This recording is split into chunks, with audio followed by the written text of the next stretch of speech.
Ai, ai. Vamos lá. Celular. Já começou? Já.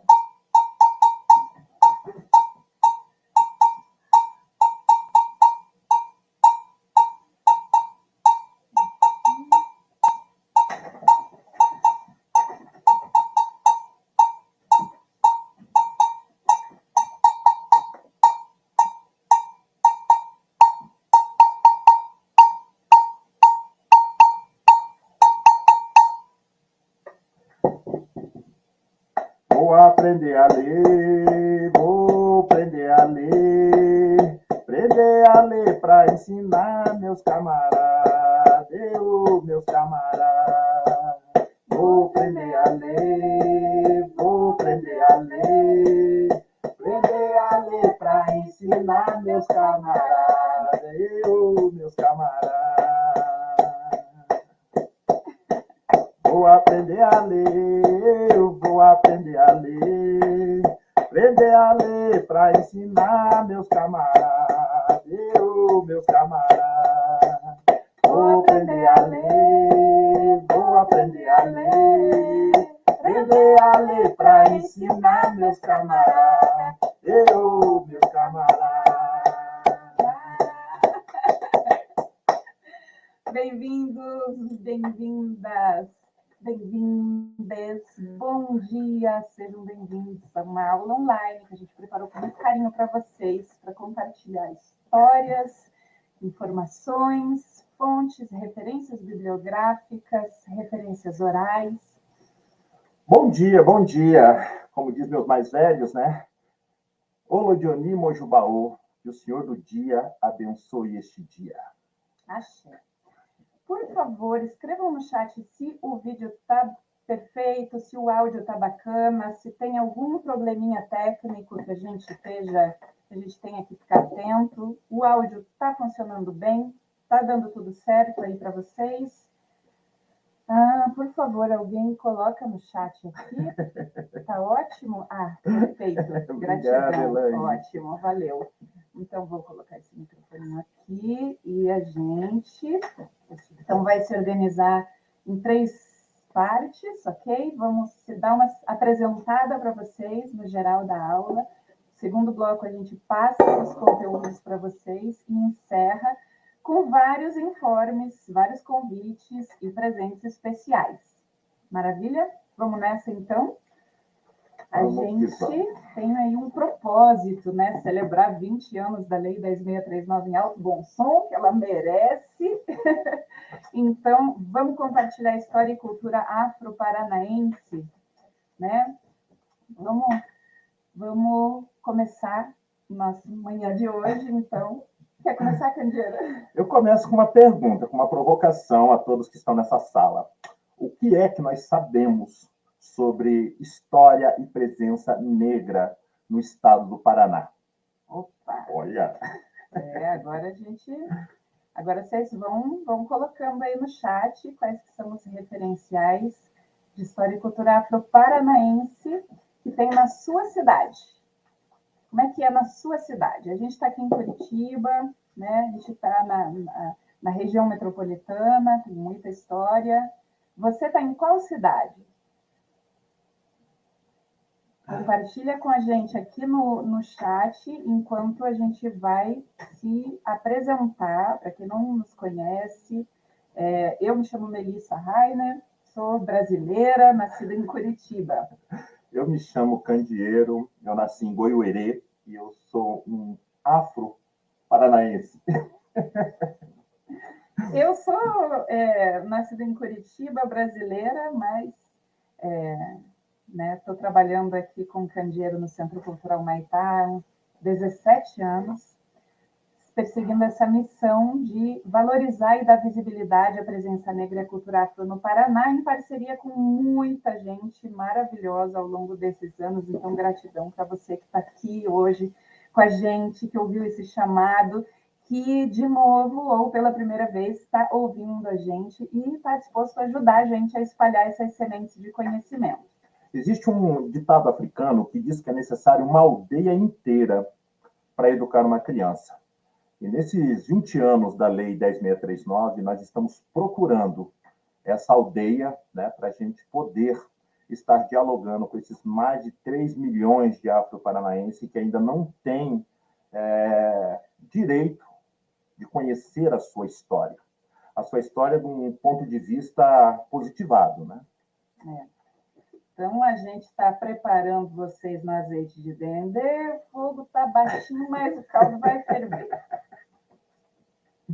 Até o final dessa aula, a gente vai compartilhar com vocês algumas dicas e conteúdos, tá? Subsídios teóricos de história e cultura afro-paranaense, de uma perspectiva afrocentrada. Tá? Eu não sei quando foi que você viu o racismo pela primeira vez, mas comigo foi na igreja, quando eu era criança. Coloca no chat qual que é a sua experiência aí, porque para mim foi muito estranho os comentários maldosos das pessoas sobre aquelas, né, sobre as pessoas negras, não condiziam com o que eu percebia, aquilo me entregava, a cor da pele, claro, era contrastante, né, com a minha família de descendência alemã, mas a postura altiva, a serenidade, a beleza daquela mulher negra, do esposo dela, que frequentava a nossa igreja, aquilo me chamava muita atenção. E desde criança eu me interessei muito por cultura afro, porque minha mãe, ela gosta de samba, ela é apaixonada por samba, né? Porque eu tenho um pai mouro, né? Daqueles descendentes dos povos que habitaram aí, colonizaram a Península Ibérica desde 711 até 1493, então eu não me considero um pouquinho afrodescendente. Eu já, a primeira vez que eu encontrei, né, esse monstro do racismo, foi no meu primeiro ano, né, numa escola chamada João Bosco, e aonde a professora todos os dias fazia questão, né, de mostrar, né, a nossa inferioridade. Na época, né, década de 80 ali, eram cadeiras duplas na escola, de um lado ficavam as meninas, do outro lado ficavam os meninos, e no final ficavam os negros. Né? E a gente sempre ouvia aquela conversa, né, dos escravos, porque o cabelo era ruim, né? Eu cheguei a ter pesadelo do meu cabelo me atacando, né? Na época era criança, né? Criança não tem no seu vocabulário essas palavras, preconceito, racismo, isso não existe para uma criança. Criança é criança e ponto. Mas aquela professora naquela ocasião já fazia esse diferencial, né? A escola já promovia esse apartheid. E obviamente que eu tive que me espertar, né, para sobreviver. Aí, na adolescência, comecei a praticar capoeira e quando entrei na faculdade, eu conheci o candeeiro, que é essa pessoa maravilhosa, que eu acho que vocês conhecem, né? Nosso mestre, nossa inspiração, o fundador do Centro Cultural Humaitá. E quem conhece a gente há mais tempo sabe que a gente tem aí uma parceria muito gloriosa de 23 anos, né? Trabalhamos juntos, lutando juntos. E no começo, quando a gente começou nessa parceria, eu morri de medo da reação que a minha família ia ter, porque eu tinha aquela memória da infância, né? Dos comentários maldosos, das piadinhas, do tratamento desrespeitoso que eu via na igreja quando eu era criança. E, felizmente, eu estava errada. Eles se conheceram, se deram super bem, e tem horas que é tão bom errar, né? Ai, gente, só quem consegue olhar para o seu limite, né, e perceber exatamente aonde que está o problema, consegue dar o passo concretamente e ir além, crescer, caminhar na vida. Nossa, que bacana. O pessoal está interagindo ali no chat, estão colocando as suas experiências, tudo isso, todas esses relatos, né, para a gente é bem importante, esse retorno que vocês estão dando. É isso mesmo.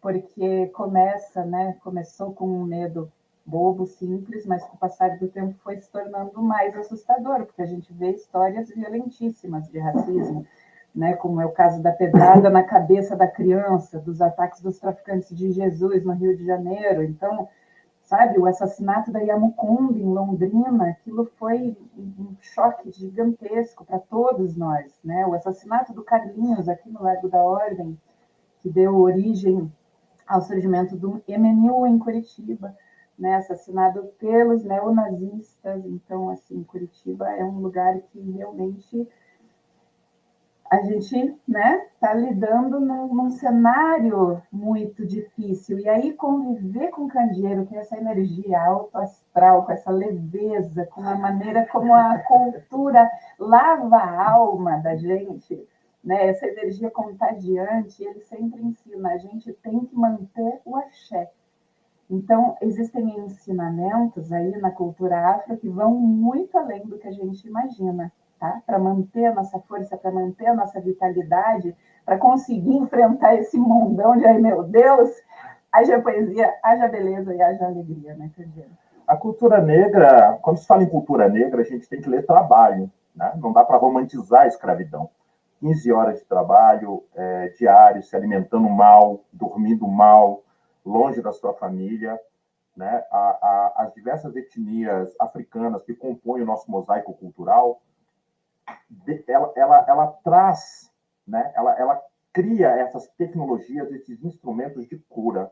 Quando nós olhamos para o samba salva a gente, o samba revigora, o samba cicatriza as feridas. Quando a gente olha para jongo, quando a gente olha para capoeira, nós estamos falando de trabalho, nós estamos falando de tecnologias de cura, sabe? Essa herança ancestral tão rica e tão maltratada, né, pelos nossos líderes políticos.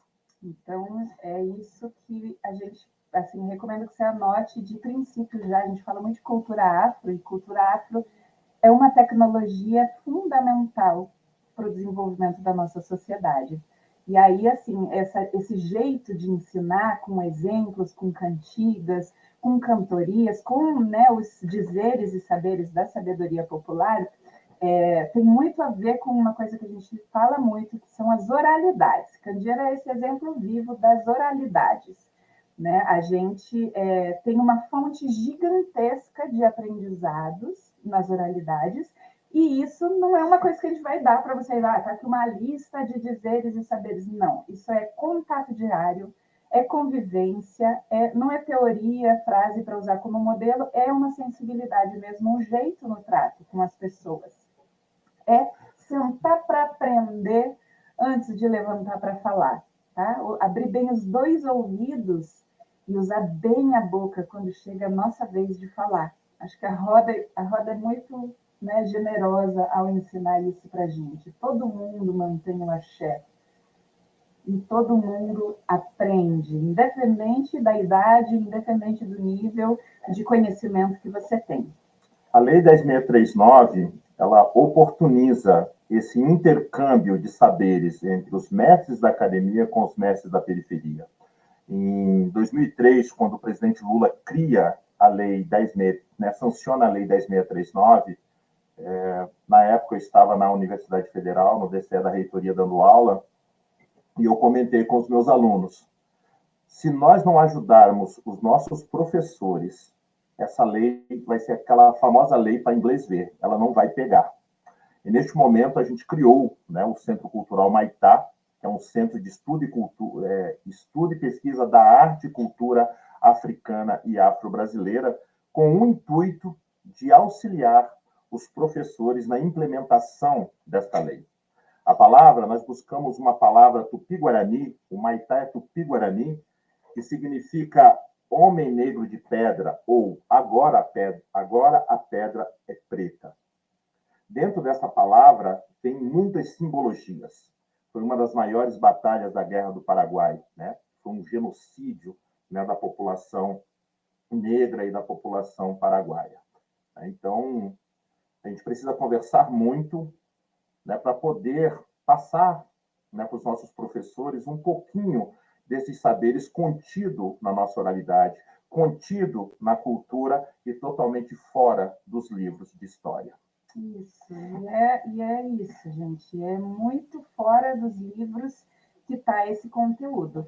A cada aula, eu confesso que até hoje eu ainda me surpreendo, porque eu não consigo entender de onde vem esse arsenal gigantesco de histórias que você tem em todas as linhas pretas. Quem já fez a linha preta mais de uma vez sabe que o dia sempre tem uma história diferente, uma cantiga nova, uma perspectiva para mostrar para a gente. E aí, quando a gente fala de perspectiva afrocentrada, sabe, não é uma teoria que a universidade branca, racional, vai analisar, te explicar em detalhes, é uma percepção que você desenvolve junto, no contato com as pessoas, com os mestres da cultura popular, com os detentores dessa sabedoria que vem sendo transmitida de geração em geração, de lábios a ouvidos, em rodas de conversas, em rodas, né, ao pé do fogo, ao pé da lareira, não, do fogão a lenha, né, do nariz que não discute.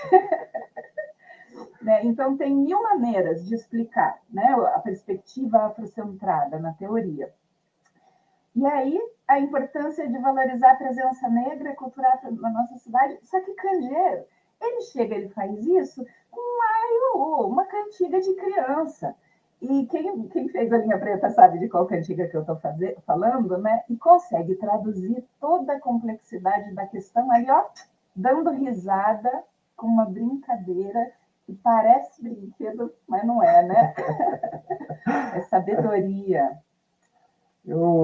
É um desafio, né? É um desafio trabalhar com uma cultura ancestral por esses instrumentos digitais, né? Essa cultura digital. Mas nós estamos vencendo e nós vamos vencer. Resistência cultural é isto, né? Os nossos antepassados, né? Eles não tinham condições e mesmo assim eles conseguiram fazer com que essas tradições, né? Essas culturas, esses instrumentos de cura chegassem até nós, sabe? Essa resistência cultural, essa herança cultural, essa riqueza que nós temos. E eu percebo, né? Eu percebo que hoje, para se falar de consciência negra, nós vamos ter que falar de literatura, de livro, leitura e biblioteca. Nós precisamos colocar livros na mão das nossas crianças, mas não é qualquer livro. Todo mundo gosta de ler, mas ele tem que encontrar uma literatura que haja uma identificação, né? Comigo foi desse jeito, né? Com os meus pares é desse jeito. E geralmente os livros que estão acessíveis, que falam de cultura negra, não trazem essa identificação. Hoje melhorou bastante, mas podemos melhorar muito mais. Uhum. E aí eu quero perguntar para vocês qual que é a percepção que vocês têm dessa caminhada, dessa contação de histórias, desse contato com uma pessoa que conte essas histórias da sua perspectiva, do seu ponto de vista. Né? Qual que é a sua percepção? Né? Será que essa estratégia é realmente uma estratégia importante para compartilhar as nossas histórias, as histórias de cultura afro da nossa cidade, dessa forma, com essa oralidade, com esse contato direto? Quando nós falamos em contar história, nós estamos resgatando também uma outra tradição milenar africana, que é justamente a tradição equivocadamente chamada de griot, né? Griotagem, dos mestres griot. O griot é uma palavra francesa. No entanto, o pessoal Congo-Angola utiliza um outro termo chamado akipalô, né? Akipalô, que são esses mestres contadores de história. Né? Hoje nós também precisamos ressignificar isso e ter diversos contadores de histórias que a história não conta.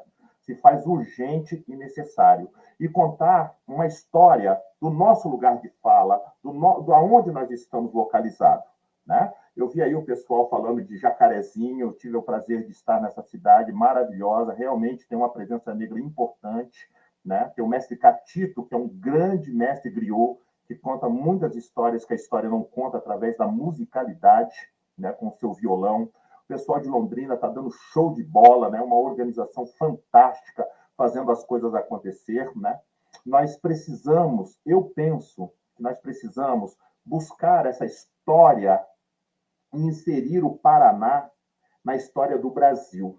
Né? Esse Paraná tradicional, que começa em Paranaguá, e passa ali por todo esse litoral, Morretes, Guaratuba, Antonina, sobe a Serra da Graciosa, Quatro Barras, chega no Primeiro Planalto, Lapa, São José dos Pinhais, Curitiba, Colombo, Campo Largo, Campina, e vai se indo, né? Tibagi, Castro, Guarapuava. Gente, é história preta de qualidade, história que não acaba mais, sabe? Mas cabe a nós. Como diz Teotônio Vilela, temos todos nós, por ação ou omissão, estímulo ou incompreensão, a responsabilidade dos fatos da história. E a caneta da história está em nossas mãos. Vamos contar uma história diferente, vamos celebrar esses 20 anos da lei, sabe, com muita singeleza, com muita cantoria, com muito conhecimento, com muita filosofia africana.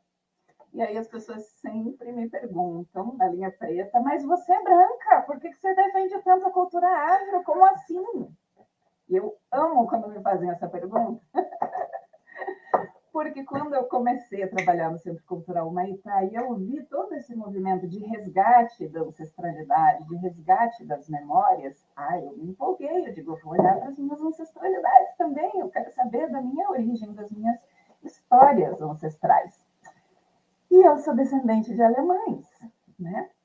Na Alemanha nazista, o racismo foi levado às últimas consequências como política de Estado, e o Holocausto nazista, né, com as suas teorias, né, que buscavam justificar a superioridade ariana cientificamente, esse racismo científico só conseguiu provar uma coisa: não existe diferença racial, não existe superioridade racial, não existe a menor diferença cognitiva, estrutural, afetiva. Isso foi o que eles conseguiram provar.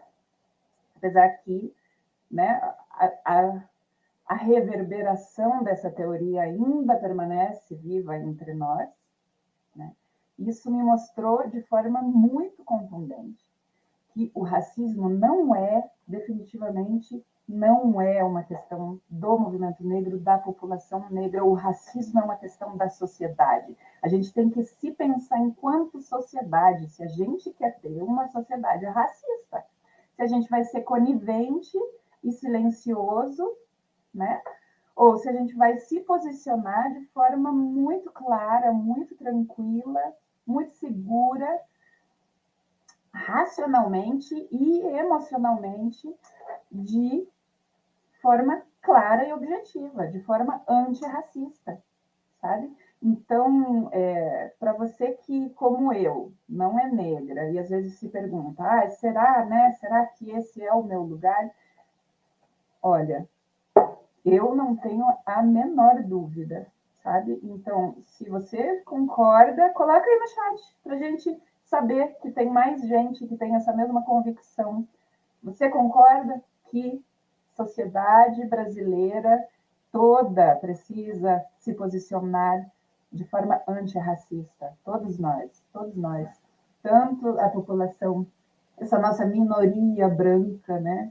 Quanto as maiorias negras, quanto todas os grupos discriminados em conjunto se posicionar de forma objetiva, antirracista, né? Porque nossa grandiosa Angela Davis, né, definiu muito bem: em uma sociedade racista não basta a gente não ser racista, a gente precisa ter posturas antirracistas. Porque quem lucra com o racismo vai continuar defendendo esse mesmo ponto de vista que já defendia há 100 anos atrás, né? Só que nós temos convicção e eles têm dinheiro, poder político, né? O braço armado do Estado, para garantir que as aparências, para garantir que as coisas não mudem e, no máximo, nas aparências, no discurso. Então, tirar o antirracismo da teoria e trazer para a prática é urgente e é muito mais simples do que parece, né? Você não precisa esperar para ler todos os livros, para se tornar um especialista, para conhecer todos os argumentos, para só então entrar na luta antirracista. Porque esse processo de formação, ele dura a vida toda, né? E aí, assim, quero te dizer que o primeiro passo esse passo que você deu de estar aqui, de estar buscando conhecimento, de estar se informando, de estar se desenvolvendo intelectualmente nessa direção, você já está rompendo a bolha e criando conexões para ser uma pessoa com posturas antirracistas claras e definidas, né? Então, exercitar o respeito ao ser humano integral que nós somos é a base, sabe essa sensibilidade que a gente fala no trato com as pessoas? Esse se dispor a ouvir antes de falar, né? Essa tendência de ouvir com carinho, com respeito e com atenção, ao invés de se colocar como quem sabe, quem entende, quem é especialista, racionalmente superior e quer ser, né, o dono da verdade. Sabe, a gente tem heranças culturais aí que a gente, né, repete, às vezes até inconscientemente, mas quando a gente começa a se perceber e a se colocar de uma forma mais consciente, né, então a gente consegue se posicionar com mais tranquilidade, com mais segurança, sem tentar varrer o problema para baixo do tapete, fingir que ele não existe, para ver se ele desaparece, né? Então, encarar a realidade e lidar com a realidade de forma amorosa, atenta, né? Isso que a gente está fazendo, trocar ideia, buscar conhecimento, ouvir histórias e contar histórias, é muito isso, né? É uma forma que a gente adotou aqui no Centro Cultural para transformar a realidade. Porque as coisas inaceitáveis e inadmissíveis que aconteceram e que acontecem, a gente encara elas de frente, muito para evitar que elas se repitam, né? Mas também sem essa perspectiva, essa expectativa racional de que a gente vai conseguir estar no controle da situação e determinar como as coisas aconteçam, né?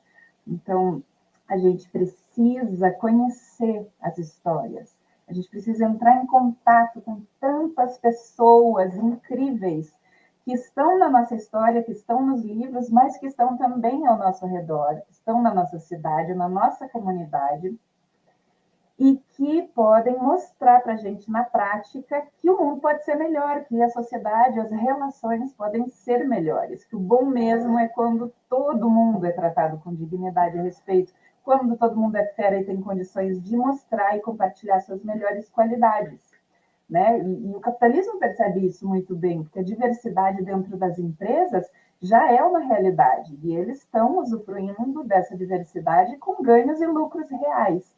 Isso aí tem sido observado, né?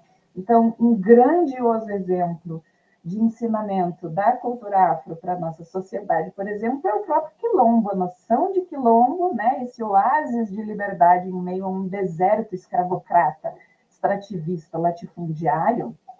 Isso aí é um baita de um exemplo, né? Outro exemplo importante, a religião, que a religião, né, ela blinda a gente, a fé em algo maior, ela ajuda a lidar com essa realidade, que é insuportável muitas vezes, né? Que traz para a gente dificuldades que mesmo é necessário ter muita fé para seguir em frente com saúde, né? E aí a cultura, como o Candido sempre fala, tem esse papel forte de colete à prova de balas, né? Sempre diz, eu não sou mais um, graças às mestres e aos mestres de tradições de matrizes africanas. Como é que é essa história? Fala você um pouco, Candido, já falei demais. Para o negro falar de si, né, contar essa história, às vezes dói muito, né? Porque cada relato não é só uma teoria, são coisas que a gente vive na prática, né? São coisas que a gente vive na prática. E graças aos mestres da cultura popular, realmente, a gente eu e muitos dos meus, né, dos meus pares, dos meus contemporâneos, conseguiram encontrar um conhecimento que, na ocasião, naquele momento, a escola não nos dava. Hoje a escola é diferente, mas na década de 80 e 90 não se falava disso. Só se falava da questão do escravo, uma narrativa que só tem escravos, escravos, escravos, mas não tem um escravizador. A mão, né, a mão invisível que manipula tudo isso, ela não apareceu, ela não aparece no nosso livro de história. Nós construímos uma história que tem escravizados, tem escravos, mas não tem escravizador. Eu tive muita sorte em conhecer pessoas importantes, né, mestres importantes, que muitos, às vezes, não sabiam nem ler e escrever, né? No entanto, traziam uma sabedoria, traziam uma herança muito potente, né? Muito forte, né? Esse conhecimento que é passado no olhar, que é passado com o gesto, que é passado com palavras, né? E a nossa cultura é muito rica disso. Nós temos diversos mestres, toda a comunidade, feliz da comunidade que tem um mestre e consegue trazer, né, esse contraponto de tudo que está sendo passado. E é assim, gente, a gente vai o caminho se faz ao caminhar, né? Eu tive uma oportunidade, né, de ter ido à África, de ter ido. Primeiro fui para a Europa, né? Fui ensinar a cultura negra numa universidade em Paris. E a Mel não fala, né? Mas a Mel ela estudou numa faculdade lá na França e eu fui dar aula nessa faculdade onde ela era aluna. E na ocasião eu pude levar um pouquinho da nossa cultura afro-brasileira. E no ano seguinte eu também tive essa oportunidade também de estar na África, né? De ter ido para a África também para fazer essa troca, esse intercâmbio cultural, né? Eles querendo beber da cultura brasileira e eu querendo beber da cultura africana. E foi um privilégio poder entender, né? Você está em Paris, uma cidade, né? Está na França, um país rico, mas ele é rico, sabe? Ele tem a sua riqueza, ele tem os seus patrimônios materiais, ele tem, né, os seus patrimônios imateriais. Mas eu vi uma população um pouco meio triste, uma população mais envelhecida, sabe? Já na África, eu já tive um contato diferente no país Cabo Verde, né? Já foi uma outra experiência. Eles não tinham toda essa exuberância de fauna, de flora, não tinham todos esses patrimônios materiais, mas tinham uma riqueza, uma riqueza. Então, são duas riquezas diferentes, não tem um mais rico que o outro. São duas riquezas diferentes que precisam ser entendidas, compreendidas, né? E, na ocasião, lá em Cabo Verde, eu tive uma experiência muito interessante, onde eu vi um cônsul da Rússia com um monte de crianças, né? Cabo Verde são 10 ilhas, né? É um arquipélago. E na Ilha do Fogo, eu presenciei uma coisa lindíssima, que era esse senhor, né, lá do consulado russo, ensinando para as crianças com uma madeira, escrevendo na areia, ensinando para eles idiomas, né, linguajar, né, o que fala na Rússia, e passando valores para essas crianças, e eu fiquei impressionado. Né? Fez sentido um ditado que meu pai falava, né? Que meu avô falava: quem quer dá um jeito, quem não quer inventa uma desculpa. Né? E aquele senhor ali, sabe, na beira da praia, estava dando exemplos, estava dando um jeito. Ele que tinha muito, criou um jeito de entregar um pouco do que ele tinha. E é isso, Mel, sabe? Esses aprendizados que a gente vai encontrando, o fato de eu ter herdado essa herança, né, de várias culturas afros, eu me identifico mais com a capoeira, né? E quando a gente fala capoeira, às vezes as pessoas não entendem, mas essa luta ela foi perseguida, ela só saiu do Código Penal em 98, né? Ela foi perseguida pelo Estado, e, no entanto, sem apoio estatal nenhum, ela está em mais de 200 países. A capoeira tem muito para nos ensinar. A capoeira, as pessoas não... Quando eu falo de capoeira, gente, eu estou falando de uma capoeira preta, sabe? Uma capoeira preta, uma capoeira que salva, uma capoeira que fortalece. Não estou falando dessas capoeiras que estão por aí, que é muita adrenalina e pouca energia. Não estou falando dessas capoeiras, muitas vezes tem uma capoeira na escola que não contribui, que é uma capoeira que tem que deixar todos os seus valores afrocentrados, tem que estar fora para poder entrar dentro da escola. As pessoas precisam entender e compreender por que o mundo, por que mais de 200 países abraçaram essa cultura. Só com essa cultura da capoeira você pode implementar fortemente a 10639. Ela tem valores históricos, ela tem filosofia, ela tem valor, a questão da geografia, sociologia, tem muita coisa, tem muita informação, muito conhecimento dentro desta cultura chamada capoeira. Quando o Cândido fala em valores, tem uma história que ilustra bem isso, que foi quando você encontrou o mestre João Pequeno, foi no avião? Pois é. É complicado como é que a gente valoriza, né? Como é valorizado as pessoas. Quando eu estive em Paris, né, eu fui muito bem tratado, mas super bem tratado, gente. Sabe? Tinha tradutor, tinha carro, fiquei num hotel bem na frente da Torre Eiffel, viajei de primeira classe, voltei de primeira classe, e quando eu estava voltando, eu olhei para trás, né? E, né, na época tinha esse negócio de primeira classe, não sei se hoje tem, Mas eu encontrei mestre João Pequeno. Mestre João Pequeno, gente, ele estava com 94 anos na época. Ele é um herdeiro direto de Mestre Pastinha, que é reverenciado no mundo inteiro como guardião da capoeira Angola. No entanto, eu fiquei observando como eu, um menino, estava viajando de primeira classe, sendo super bem tratado, e aquele mestre, aquele diamante, estava lá na classe dita econômica. Eu não me senti bem com aquilo. Eu me levantei, fui lá e falei com o mestre. E perguntei, né, se o mestre queria trocar de lugar comigo. E foi o que eu senti no meu coração. Ele falou, não, meu filho, eu estou bem. Ele estava com um aluno dele que estava viajando com ele. E isso me fez, né, me fez eu me questionar como é que nós tratamos os nossos mestres. Sabe? Para nós, não é qualquer pessoa. O que o Papa significa para a capoeira, o que o Papa significa para a Igreja Católica, esse mestre João Pequeno significa para nós que somos capoeiristas. E, no entanto, ele não estava tendo esse tratamento de respeito, sabe? De reconhecimento, que, no caso, eu, um menino, estava tendo. Isso é muito legal da capoeira, né? Que você viaja muito, assim. Eu também, quando entrei no Centro Cultural Humaitá, tive a oportunidade de viajar e conhecer mestres e mestras de outros lugares, porque é parte dessa dinâmica própria da capoeira. Você vai aprender, você tem que se jogar para o mundo. O que me assusta, Mel, a gente tem que entrar na aula, mas o que me assusta é justamente isso, porque o investimento hoje na capoeira é muito grande.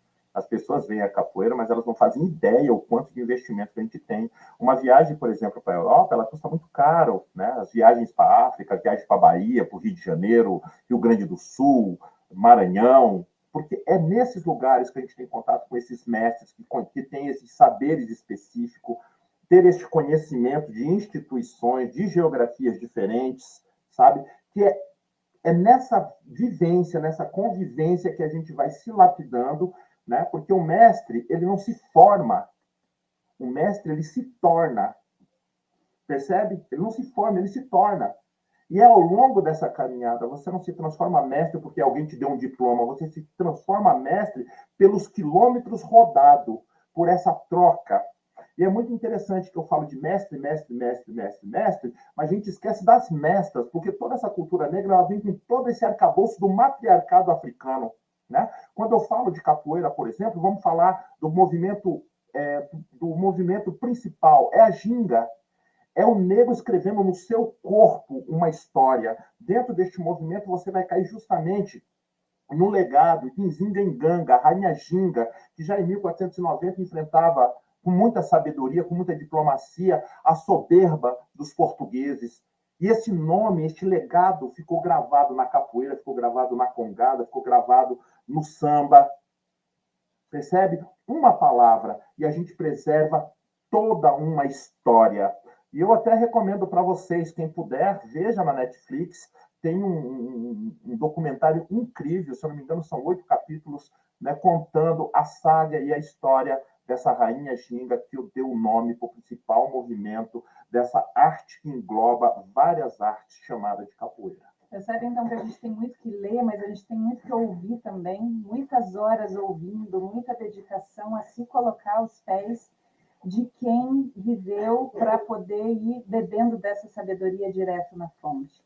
Então, é isso, a gente, da mesma forma que recebeu, compartilha e distribui muito desse conhecimento que a gente ganhou, recebeu de presente ao longo da vida e tem compartilhado, assim, sem explicar por que é importante. Simplesmente quando a gente começa a viver essas atividades, essas culturas, essas tradições, a vida da gente ganha muita qualidade. Tá? Então, assim, vai ter muita dica de leitura? Vai, mas a principal dica, né, dessa primeira parte da aula é a oralidade. E aí a gente teve essa relação muito forte com os livros sempre, né, com muita leitura, mas muito apaixonados por livros. E foi natural começar a escrever e transformar essas histórias em formato mais de cantiga, mais de poema, né, nessa linguagem mais da oralidade. Olha que legal, a professora Vitória Pereira ali está dizendo que a capoeira é ótima para essas histórias orais através do canto. Eu recebi uma poesia agora do mestre Moraes, Ele é mestre de capoeira, né? Mas ele também é formado em letras, e ele tem construído algumas poesias bem, sabe, bem elaboradas, com bastante história e com essa denúncia, com essa reivindicação do movimento negro. E eu senti no coração de dar para vocês agora uma dessas ladainhas que ele passou para nós. Ele diz assim: eu vejo no seu olhar o que você é de fato. Tem discurso de zumbi, mas é capitão do mato. Cria o modo e muita gente tem tentado enganar. Até chora e diz que quer ver um negro se libertar. Mas no fundo o que quer mesmo é voltar a escravizar. Mas Ogum me deu conselho. Tenha fé e vá em frente. Filho meu, não foge à luta, tão cedo, tão de repente, contra vermes e minhocas, disfarçado de serpentes. Você muito bem conhece. A história já contou. O negro nunca desiste da luta contra o feitor, que se diz abolicionista, que é pelas cotas e coisa e tal, se aproveitando do outro nessa luta desigual. E aquela da Isabel, do 13 de maio? Essa é do mestre Tony Vargas, que já é do Rio de Janeiro, né? O mestre Moraes é baiano. O mestre Tony Vargas, ele diz: ô Isabel, que história é essa de ter feito a abolição? De ser princesa boazinha que perdoa a escravidão? Eu tô cansado de conversa, eu tô cansado de ilusão. A abolição se fez com sangue de mudar que mudou esse país. Que o negro transformou-se em luta, cansado de ser infeliz. A abolição se fez com sangue. Ai, deixa pra lá. Pesado. Mas depois, quem quiser, vai receber essas letras para poder ler, estudar, se aprofundar e conhecer mais ladainhas, né? Mestre Valdemar da Paixão também tem umas ladainhas impressionantes. Mestre Valdemar é bem interessante para os professores que trabalham com literatura, porque todas as ladainhas dele, todas não, né? Algumas ladainhas dele que vão ficar para a história, ele fez a partir dos cordéis de Leandro de Barros, né? História de Pedro Sem, Riachão, a peleja de Riachão e o Diabo. Então ele canta umas ladainhas, ele é o cantador da capoeira, porque a capoeira tem o jogador, o cantador, tem o pesquisador. A capoeira tem diversas artes, né, dentro da capoeira. E ele compôs muito bem, ele conseguiu pegar toda essa sabedoria que estava dentro da literatura de cordel e trazer, né, para a construção das ladainhas de capoeira, né? É como, vamos pegar aí o DJ, né, que pega, escuta um beat e faz toda uma base, com um pedacinho assim de uma música, ele consegue criar uma base e fazer, né, um rap, né, que é ritmo e poesia. Essa poesia, né, a gente fala da poesia, mas essa poesia europeia é o que se aproxima um pouco mais, sabe, dessa oralidade africana, sabe? O negro, quando chega aqui, vê as pessoas na igreja cantando as suas ladainhas, né, recitando as suas poesias, ele fala, isso aí a gente também sabe fazer com o pé nas costas. E aí começa, uma mais linda que a outra. Não é à toa que nós temos aí Machado de Assis, Cruz de Souza, Oliveira da Silveira, é uma multidão de poetas e músicos, né? Sabe, que estão no gueto, mas são da mais alta erudição. Então vamos botar mais café nesse leite quente aqui do Paraná e vamos falar de uma poesia erudita, fabulosa, que é uma das preciosidades da cultura do Paraná, que é a congada. Né? A congada, né, que a família Ferreira cuida na Lapa ainda, que é mencionada pelo Loureiro Fernandes e tem à disposição para você ler o roteiro do texto, que é assim arrepiante, é de uma beleza que me emociona todas as vezes, né? Agora o nosso querido rei Miguel faleceu em 2021, então a congada está nessa fase de transição aí para a geração do novo rei que vai assumir essa peleja. Mas então os textos da Congada da Lapa realmente é assim, a história do teatro no Paraná começa com esse teatro de rua negro. Então, isso é um dos nossos referenciais favoritos de história e cultura afro-paranaense. E é interessante, quando a gente fala do teatro, aqui Curitiba abriga o maior festival de teatro aí do país, No entanto, a gente não traz isso. A Faculdade de Belas Artes também não traz esses valores, né, desse teatro de rua, desse primeiro teatro do Paraná, que é justamente a coroação dos Rei Congo. Hoje, quando falamos de Congada, a gente olha para a Lapa, né? Essa Congada que ficou na Lapa, mas Curitiba, durante mais de 200 anos, ela teve essa Congada que se apresentava em frente da Igreja dos Homens Pretos de São Benedito, que é de 1737. Isso não é falado. O teatro físico, onde os grupos se apresentavam também, aqui o primeiro de Curitiba, uns dizem que é o primeiro, outros dizem que é o segundo, foi construído por um negro chamado João da Fausta, que mais tarde também fez parte da construção do segundo clube social negro do Brasil, né, que é a Sociedade 13 de Maio, percebe? Essas coisas elas não são contadas, essas coisas não estão nos livros da história, mas pulsa na rua, pulsa dentro desses universos aonde os diversos mestres da cultura popular se encontram e fazem esse Correio Nagô, atualizam o seu Correio Nagô. O que é o Correio Nagô? O Correio Nagô é esse de lábios a ouvidos. Uhum. Então, a gente contrapõe essa narrativa racista, branca, né, de branqueamento da população e da nossa identidade, essa ideia de capital da cultura europeia, né, ela é abertamente racista, ela é desse período histórico em que as políticas eugenistas, essa noção de superioridade branca ensinada sistematicamente lá pelo racismo científico, foi trazido e fundou as bases dessa nossa identidade cultural. Isso está sendo repetido, né, desde a educação infantil até o ensino superior, e não dá, é Curitibinha, é paranismo, é a história do DNA europeu, é o Brasil diferente, sem negro e sem índio, sem escravidão, que começa no século XIX com a chegada dos imigrantes. São muitas histórias que não são verdadeiras. A Misa dizendo ali que estuda poesia, né, e tenho tanto para conhecer e amando tudo isso. Nossa, minha irmã, pegando ainda a Congada, quando a gente descobre, por exemplo, né, alguém também falou sobre a importância de estudar a questão dos quilombos do Paraná. Quando a gente descobre que do lado de Curitiba, numa cidade chamada Lapa, tinha 3 quilombos, 3 comunidades remanescentes de quilombo e 3 comunidades negras tradicionais e uma Congada, gente, isso foi 2012, 2010. A gente colocou o Centro Cultural na mala e fomos morar na Lapa. Fomos conhecer essa história de perto. Ficamos lá 2 anos e meio, né, bebendo dessa sabedoria, mais próximo dos mestres, né, que conhecem essa história. E nasceu ali, dessa história, nasceu 3 livros. Nasceu este aqui, que é o Afrolapeanos, né? Crônicas, Manifestos de Pensamentos Azeviches. E nasceu este aqui, né? Poemas para o Santo Negro. Quando a gente descobre que o maior santuário negro do Brasil, uns falam que é do mundo, né? É justamente o Santuário de São Benedito, na Lapa, que foi justamente construído em cima do Pelourinho da Lapa, aonde teve muita dor, onde muitas pessoas foram decapitadas, enfim, uma história de dor, como toda a história preta, ela tem muita dor, mas ela também tem muita força.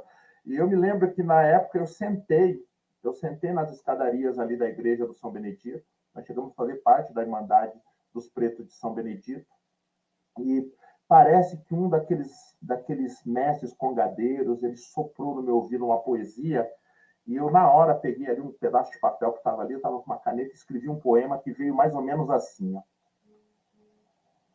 Igreja de Santo Antônio, Lapa, Paraná. É uma igreja muito antiga, tem história para contar. O negro africano trabalhou na construção, mas foi com o santo negro que teve identificação. Lá no alto da colina existia um pelourinho, ali fomos castigados, até hoje sucumbimos. Derrubaram o pelourinho, construíram uma capela. Agora, para São Benedito, o negro pode acender vela. Fizemos uma promessa no tempo da escravidão, a dança do Rei Congo no Paraná é tradição. O cerco da Lapa foi uma batalha de heróis. Os negros também lutaram, mas não tiveram porta-voz. É isso. Amo. E é isso, gente. Estão preparados para ser porta-vozes de histórias não só de dor? Veja que a gente consegue tirar muito ouro dessas histórias. Por exemplo, uma das minhas histórias favoritas da linha preta é a história do mestre Belmiro de Miranda e Exídia Ifigênia. os maiores abolicionistas que o Paraná teve, são de Guarapuava, e juntos eles construíram o primeiro hotel dos Campos Gerais, o Hotel Redenção, e foram juntando recursos para comprar a alforria de mais de 70 dos seus irmãos escravizados. E eu acho que essa história deveria virar um documentário, um filme. A galera do audiovisual tem muito argumento na história cultural afro-paranaense, precisando virar filme. Muitas histórias maravilhosas. Eu não entendi a pergunta do Marcelo, né? Como podemos encarar o conceito de racismo, será? Escreve de novo aí, Por Rafael. favor. E a gente tem essas histórias da Linha Preta, elas estão disponíveis, muitas delas dentro do site da Linha Preta Curitiba, tem lá textos, imagens e vídeos, né, onde a gente compartilha muito do que a gente compartilha na Linha Preta.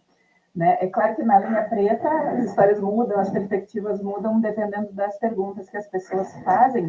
E, assim, esse reconhecimento das histórias locais normalmente gera muita emoção. Por que gera emoção? Porque você se vê pertencente, você se vê reconhecido, você vê a sua ancestralidade identificada, fatores positivos da construção da nossa cidade. Tem sido um processo de cura, um processo assim de tirar o pescoço do joelho, conseguir respirar, né? Essa metáfora. Tirar o joelho do pescoço. As histórias de dor, as histórias da escravidão, essa perspectiva opressiva, ela é um joelho no pescoço da população negra e ninguém merece, sabe? Ninguém fica dizendo para o povo judeu, vocês foram escravizados, né? Porque foram escravizados, teve um período que foram, e aí a gente vai para a história da África, porque é preciso começar do começo. A gente precisa começar olhando para a origem africana e descolonizar a ideia que o escravismo ensinou para nós sobre a África, né? E aí a gente entra num presente muito, muito, muito, muito importante que a gente separou para vocês, porque tem muito especialista sobre a África. Né? Não dá para a gente pegar 30 mil anos e dizer, ótimo, então agora vamos começar do começo. A Melissa tá louca.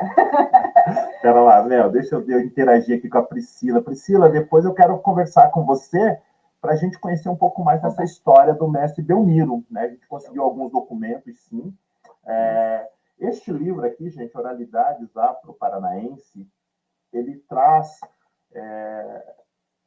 algumas oralidades que nós escolhemos nesses quilombos, e aqui nós temos um poema bem forte que nós fizemos para Guarapuava, né? Trazendo toda essa memória do mestre Belmiro, da Exídia Efigênia, mas também trazendo também o Quilombo Paiol de Telha, enfim, e outras presenças negras na cidade de Guarapuava. E conectando, né? Conectando o Paraná com as outras histórias do Paraná, porque quando a gente pensa na quinta comarca da província de São Paulo, a gente está falando de uma Curitiba que vai de Sorocaba até curitibanos lá na fronteira com Santa Catarina, né? Do Rio Grande do Sul. É importante a gente entender essa geografia, né? O que era esse Paraná nos 600, 700 e 800, né? Curitiba, quando a gente fala de Curitiba, ela é de curitibanos até Sorocaba. Tem toda uma história preta, né, que precisa ser contada em Tibagi, em Castro. Tem histórias muito interessantes e cada um conhece essa sua especificidade. É por isso que eu convoco essa aldeia, né, para que a gente possa contar essa história dessa presença negra, mas contar de uma forma positiva, né? Com esse olhar mais afrocentrado, e não do jeito que tem contado. Transmitindo força, transmitindo axé, energia, vitalidade. Né? Tanto para a gente mesmo, que lidar com dor adoece, quanto para os nossos alunos que não precisam mais, né, vivenciar esse contato com a história da forma como nós vivenciamos na nossa formação. Então, como eu estava dizendo, né, é preciso voltar ao início e descolonizar o nosso pensamento sobre a África. E a gente vai compartilhar com vocês um documento enxuto, uma linha do tempo fabulosa, super lindamente ilustrada, que é o suplemento didático O Tempo Africano, da Elisa Larkins do Nascimento, que conta uma história autêntica da África, que vai te dar para sua formação pessoal e para as suas aulas um conteúdo riquíssimo para repensar esses referenciais que a gente tem dos africanos e dos afrodescendentes, para a gente construir uma identidade afro-paranaense pautada não mais nas noções que nós herdamos da narrativa escravista, escravocrata, desse ponto de vista, né, de cima para baixo, que oprime, mas de um ponto de vista de a história da África, berço da humanidade, da história da África, berço de civilizações e revoluções, com histórias fabulosas, que você vai adorar conhecer, né? Me conta aí se alguém já conhecia esse Tempo Africano, o suplemento didático O Tempo Africano. Não é difícil de achar no Google, mas depois a gente vai passar para vocês, né? Porque tem 1000 páginas de história da África escrita por historiadores sérios africanos que se aprofundam sobre a história da África, né? Então, para quem tem condições e disponibilidade, bora ler muito é a base de tudo. Mas para quem quer ter esse banho de história da África e de africanidade, o suplemento didático O Tempo Africano cumpre de forma excelente esse papel. E assim, o tempo é todo dia, né? O tempo é hoje, é aqui agora. Então, outro presente que a gente preparou com muito carinho é o calendário afro-paranaense, para você poder conectar ali no seu calendário, no seu mês, as datas mais importantes e ir mencionando, e semeando, e compartilhando essas referências positivas de força, de tecnologia, de cultura afro, ao longo do ano, né? Não só no 20 de novembro, porque 20 de novembro é aquela loucura. Você pega a linha preta, por exemplo, a gente vai fazendo ao longo do ano. Chega novembro, explode. A gente não consegue atender todo mundo que pede. Então, por um lado é maravilhoso, claro, né? As pessoas estão interessadas, elas estão buscando, e buscando cada vez mais. Mas também é complicado, porque a gente acaba perdendo de trabalhar mesmo, às vezes por falta assim, de ter pernas para dar conta. Então, tem escola que fecha a linha preta para todas as turmas, né? Teve um mês, por exemplo, esse tempo atrás, todos os sextos anos de um dos colégios grandes aqui de Curitiba vieram fazer, e aí, né, uau, bacana, né? Recurso, dá para, né, pôr as contas em dia, pagar, né? Todo mundo que trabalhou, isso é maravilhoso, mas em novembro explode, né? Então, nunca marquem linha preta para novembro, marquem sempre antes, que é para a gente conseguir encaixar e trabalhar isso com tempo, né? Quando a Melissa fala da linha preta, é bem interessante, gente, porque começou esse trabalho em Curitiba. Hoje nós já estamos fazendo esse trabalho já em Paranaguá, né? Deixa eu abrir aqui para vocês, fresquinho, acabou de sair, tirando do plástico, sabe? Que é o Afro-Parnanguara. Sabe, se nós vamos contar essa história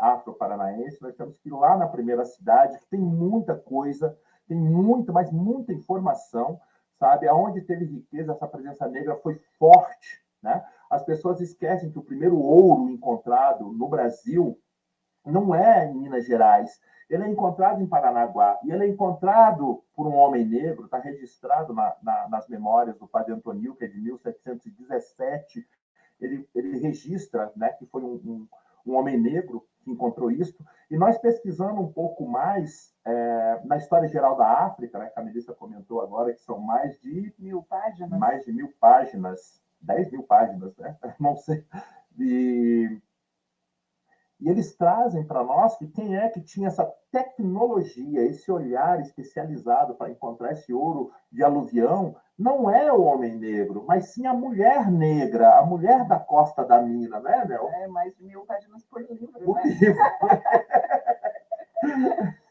Ai, gente. Então, se você gosta de coisas mais curtinhas, né? Conhecimento em pílulas, tem também. Tem um vídeo que foi produzido pelo Candeeiro, quando estava na assessoria de igualdade racial da prefeitura, que é o Afro-Curitibanos. Afro-Curitibanos, tudo junto, joga no Google. São 3 minutos de história cultural afro para você resumir, né? Para criar esse movimento de curiosidade e se lançar nessas histórias. Vitória, você comentou da professora Joseli.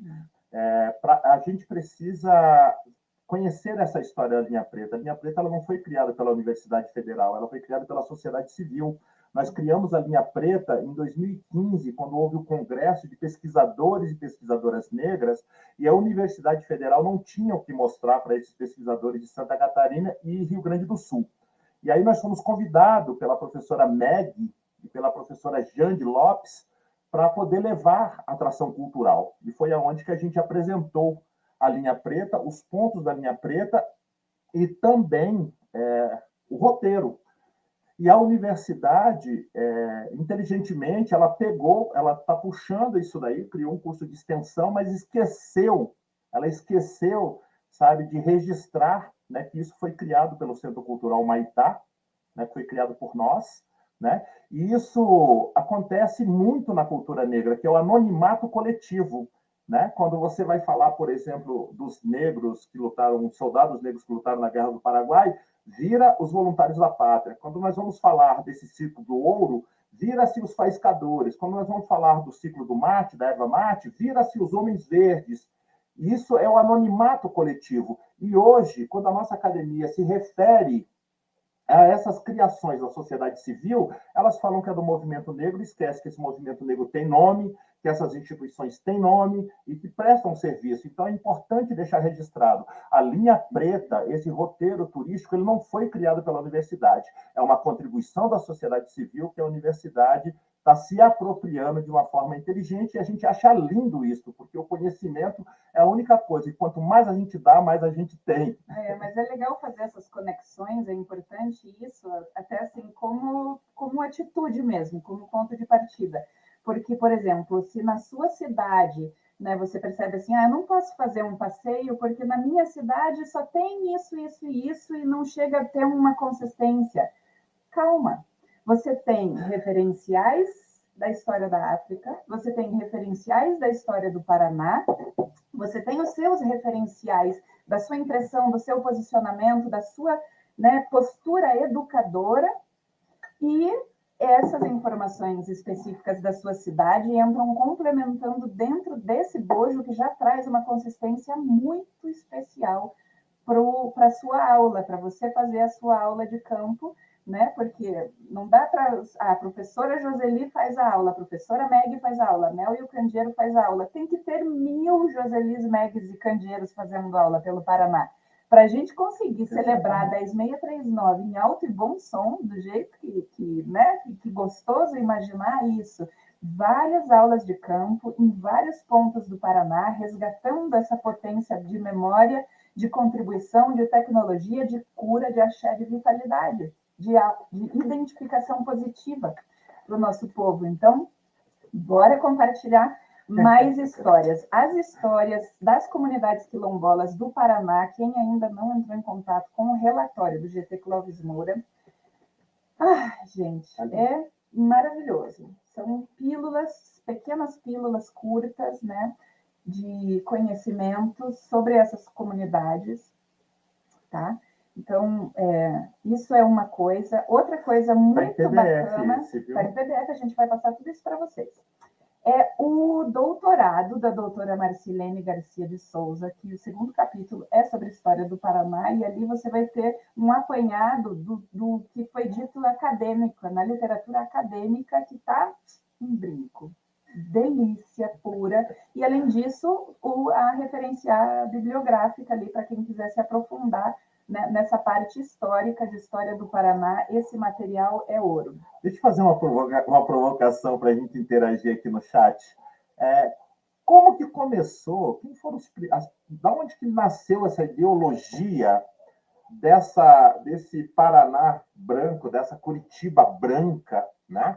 Que é reproduzido em todos os livros de história que a gente vai ler, né? E agora também estão atacando os HQs, colocando essa narrativa desse nascimento de Curitiba, desse nascimento do estado do Paraná, sem a presença negra. A fala dos indígenas, falam dos portugueses, dos espanhóis, mas a presença negra é totalmente ignorada. Quem foi o responsável? Quem foram os intelectuais responsáveis por ajudar a construir essa narrativa? Coloca aí no chat para nós. Vamos trocar ideia? E aí, para quem, olha lá, o Cris Turba, a Cristina já está afiadíssima, né? Linda! Para os professores que estão aí, né, se perguntando, tá, mas como é que eu levo isso para o infantil, como é que eu levo isso para o fundamental, para o médio, para as instituições de ensino superior, vocês tomaram contato com as revistas do Prêmio Orirerê, Cabeças Iluminadas? Ali tem aulas prontas, sugestões de aplicação metodológica e subsídios teóricos para todos os níveis. São 3 revistas publicadas, adaptada aqui, né, das nossas escolas, das escolas paranaenses. E teve uma escola da Bahia que se inscreveu, que a gente teve que publicar junto, porque foi muito bonita a contribuição que ela deu. A aula dela consistia em colocar no mesmo patamar de igualdade as perspectivas eurocêntrica, afrocêntrica, contribuições de povos originários e de povos ocidentais. Essa visão articulada de que, ok, tinha coisas acontecendo, importantes acontecendo na Europa, tinha também aqui no nosso território. Tinha também coisas importantíssimas acontecendo na África, acontecendo no lado oriental do mundo, que, né, nesses grandes blocos, colocar esses parâmetros em pé de igualdade já ajuda a romper com essa visão eurocêntrica. E ela colocou essa aula com muito conteúdo de apoio para te ajudar, prontinho, só beber, ó, melzinho na chupeta. Ha! E, claro, não posso deixar de falar de uma produção que a gente teve, né, que é o Caderno Pedagógico Oralidades Afro-Paranaenses.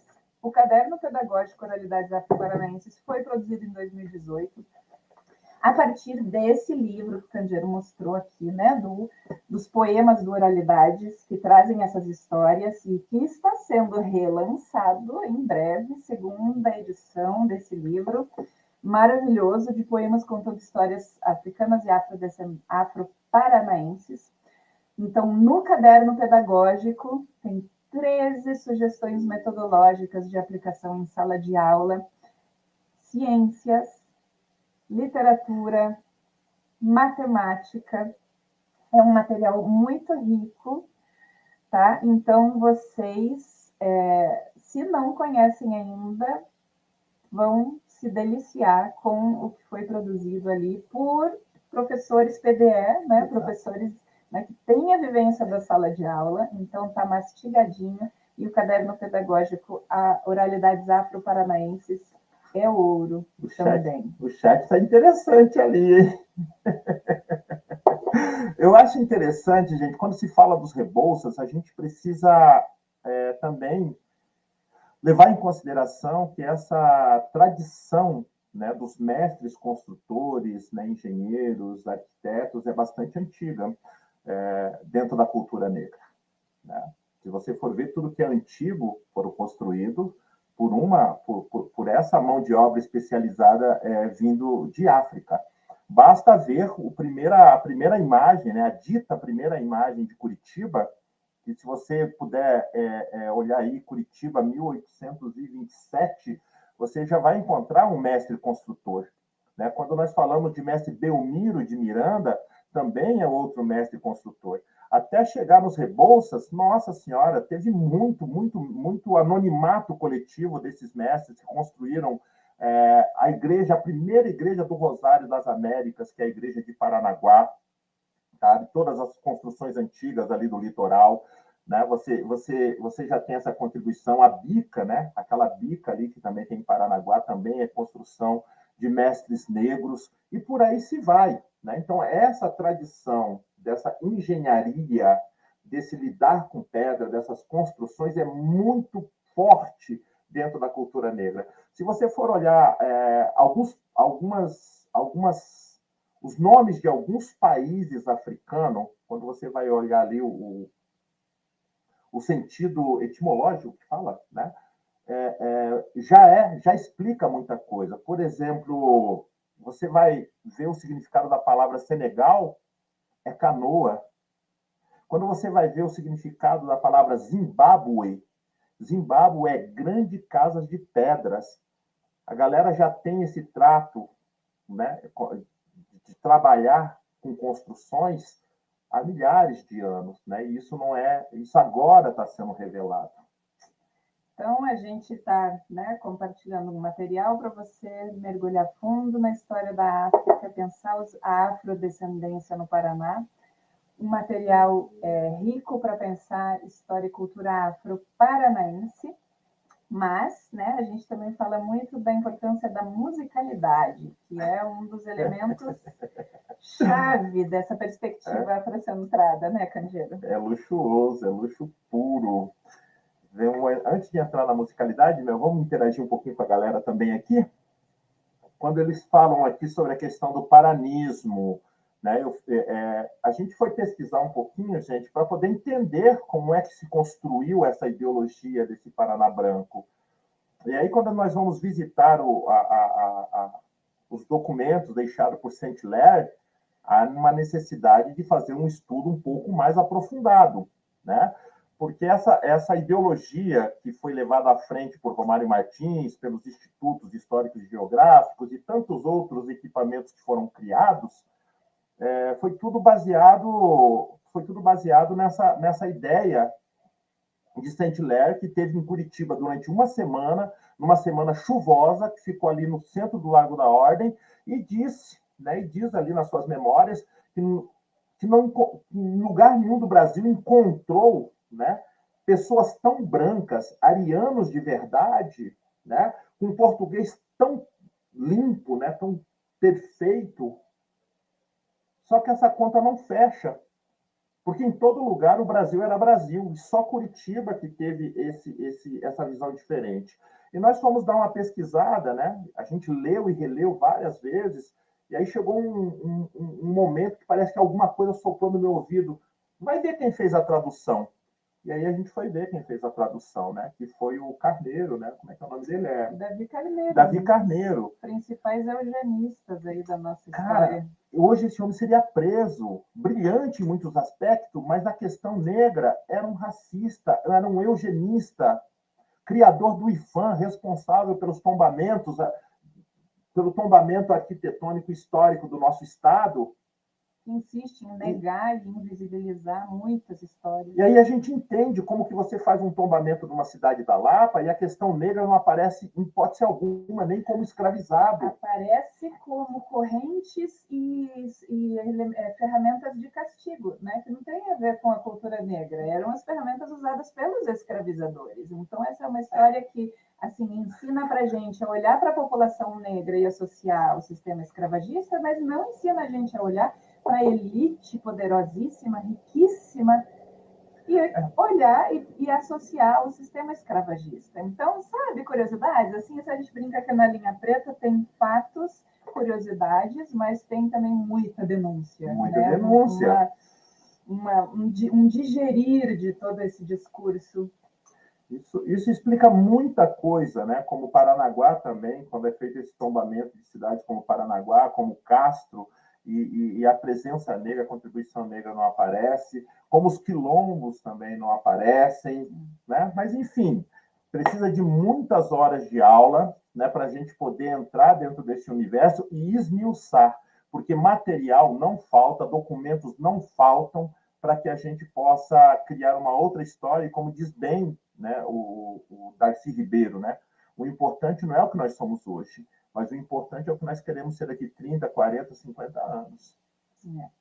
Então, a gente, na parte da musicalidade, a gente quer compartilhar com vocês uma cultura, um pouquinho, né, dessa cultura que é conhecida como o pai do samba, né, o jongo, uma cultura muito antiga, que aqui no Paraná a gente sabe que foi proibido, né? Então, a gente não tem o referencial do jongo, dos batuques que se faziam aqui, porque eles foram, né, tirados de nós, esse conhecimento. Do jongo do lado. Gente, coloca aí no chat para nós, vocês conhecem a cultura do jongo? Vocês já ouviram falar da cultura do jongo? Né? Vocês têm alguma referência de quais foram esses batuques proibidos lá em 1764? Em Curitiba foi proibido esses batuques e esses fandangos em 1829, sabe? Me diz uma coisa, para vocês, o fandango é uma cultura, o negro contribui na construção dessa cultura, ou é uma cultura totalmente lusitana? Deixa para nós essa contribuição também no chat. Mas, falando do jongo, tem esses materiais, gente, belíssimo. Esse foi lançado pela Natura. É uma pena que eles lançam tão poucos e não chegam para as pessoas. Olha esse aqui do Quilombo São José, que maravilha, sabe? E o jongo é uma cultura banto, Congo-Angola, uma das culturas mais antigas que tem.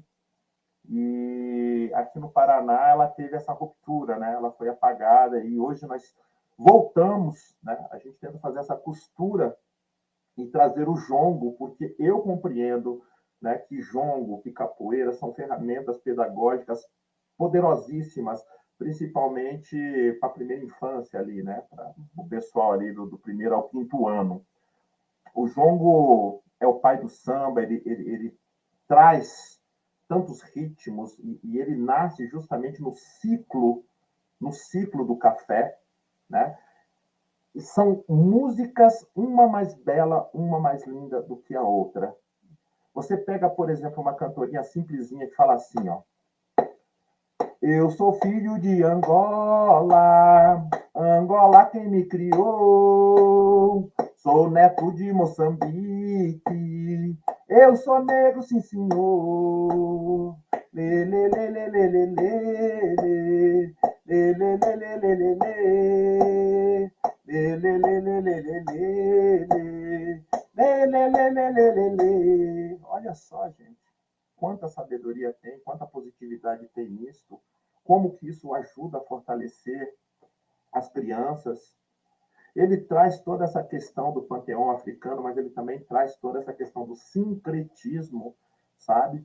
Para as pessoas que têm dificuldade de entender isso também, depois a gente vai socializar para vocês, né? Essa questão, para quem trabalha com ensino religioso, conhecer um pouquinho, por exemplo, dos estudos feitos em cima da Irmandade da Boa Morte, que há mais de 300 anos tem ali trabalhado com essa questão do respeito religioso, aonde as pessoas, para entrar nessa Irmandade, têm que ter 50 anos de idade, todas são sacerdotisas do candomblé, é um matriarcado muito forte, mas que dialogam de uma forma tão respeitosa com o catolicismo. E isso também está dialogando com o jongo, porque para se praticar o jongo, para se praticar essa cultura do jongo, você precisaria, o requisito básico era ter no mínimo 50 anos, porque diziam os mestres que com essa idade você só teria respeito para poder dialogar com essa cultura. Vó Maria, quando percebe que o jongo está começando a perder musculatura, ela dialoga com os mais velhos e faz um ajuste, né? Um ajuste nessa tradição e abre o jongo para ensinar para as nossas crianças.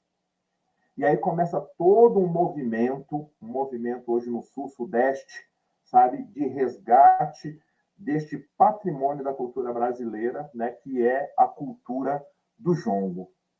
Tem uma que minha avó cantava para mim assim: eu já trouxe lá de casa agulha, linho, carretel. Foi encomendado de Angola, veio numa folhinha de papel. Eu já trouxe lá de casa agulha, linho, carretel. Foi encomendado de Angola, veio numa folhinha de papel. Vovó, por que você quer dedal? Olha que os moleques ainda não sabem costurar.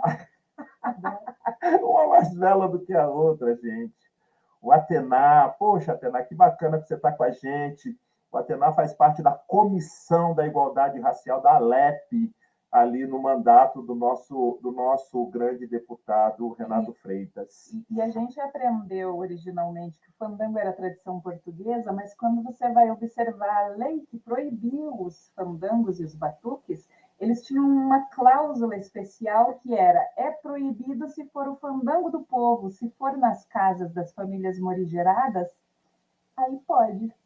Percebe por que algumas tradições mais aportuguesadas chegaram até nós e essas outras que foram, né, que nos foram roubadas da nossa tradição, precisam de um trabalho ativo de resgate, né? A gente não pode se contentar com essa realidade que tentam empurrar para nós: o Paraná Branco, não tem cultura afro, não tem vírgula, né? Foi tirado, fomos expropriados, mas ela existe, ela permanece viva e a gente tem localizado muitos referenciais incríveis, né, Candeiro? Sim, hoje o professor Dr. Cauê, na sua dissertação de mestrado, né? Uhum. Ele traz para nós, ele estuda etnomusicologia, se não me engano é isso, e ele traz um estudo trazendo que essa contribuição do fandango é uma contribuição preta, sim. Né? Esse fandango que pratica hoje não é isso, né? Porque eles falam que fica registrado que era uma dança que tinha muita lascívia. Não é esse bailado que tem hoje. Quer dizer, esse fandango que chegou aqui, ele é branco, mas tem um fandango preto que também precisa ser resgatado. Quando você vai ver, a primeira marca do fandango é o anu. E quando você vai estudar o que representa o anu para fazer aquela abertura, para livrar os malagouro, está totalmente dialogando com as religiões de matriz africana, que para poder fazer qualquer coisa, primeiro tem que louvar e dialogar com Exu. Percebe? E aí, quando você quer mergulhar um pouquinho mais fundo dentro da cultura, vai nas danças ali, na dança de São Gonçalo. Procura ver o que é o pãozinho de São Gonçalo e vê como é que ele dialoga, por exemplo, com essas culturas, né, com a Luvaiá, com Elegbará, com Exu. Porque na cultura negra, gente, tudo está vinculado a essa tradição espiritual, a essa tradição religiosa. Religiosa, eu não gosto dessa palavra religião, porque religião é coisa de branco. Né? O branco precisa se religar. O negro, que é de religiões de matriz africana, está totalmente ligado com a terra, com o ar, com a água, com a terra, com a planta, com os animais. Entende? É diferente as percepções. E é importante a gente entender isso. Não dá para chegar e falar que isso é religião, né? Pegar os conceitos que tem de religião europeia e trazer para as tradições espirituais e culturais africanas. Não pode fazer isso. Isso é um erro que a gente está cometendo.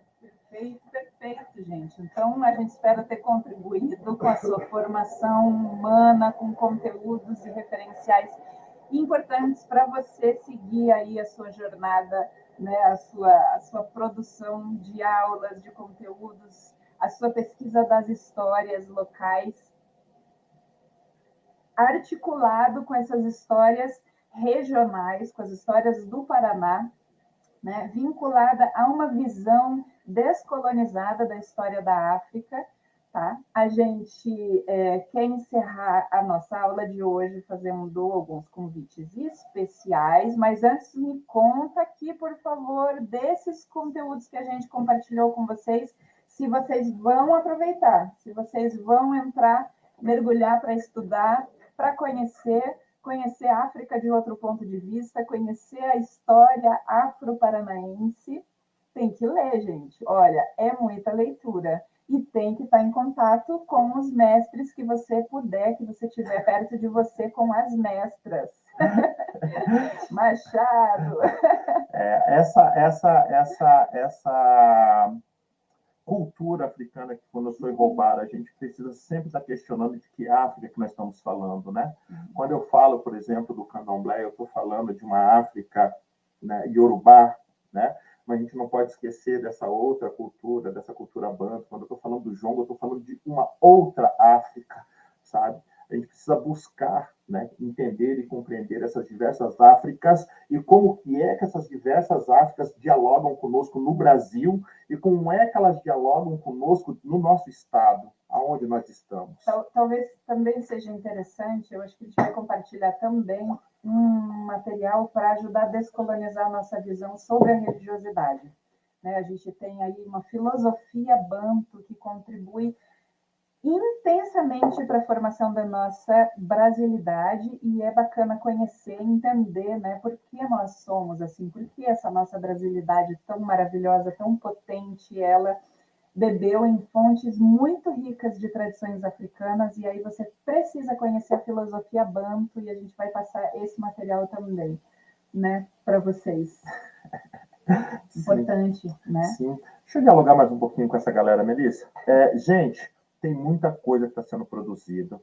Quando, né, como eu falei, eu estou há mais de 3 décadas mergulhado na cultura negra, sabe? Quando a Mel chega junto, ela ajuda a gente a reorganizar as nossas ideias. A gente hoje não vê como fazer cultura negra, consciência negra sem livros, né?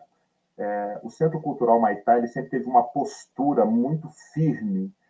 Toda vez que a gente viu uma manifestação do racismo estrutural, nós tivemos um posicionamento político para marcar, mas ao mesmo tempo tivemos um posicionamento de fazer cultura na rua, de levar o nosso povo na rua.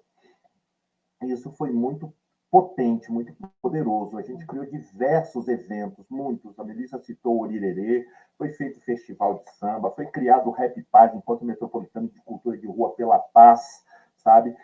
Foram diversos, assim, sabe? Até eu me assusto quando eu vou olhar, né, o que é esse amor que a gente tem pela cultura negra, como é que ele se materializou. No momento que nós estamos hoje, eu não vejo como falar de consciência negra sem uma literatura específica. E para isso, em 2014, nós criamos uma editora chamada Editora Humaitá, e desde então a gente tem produzido coisas.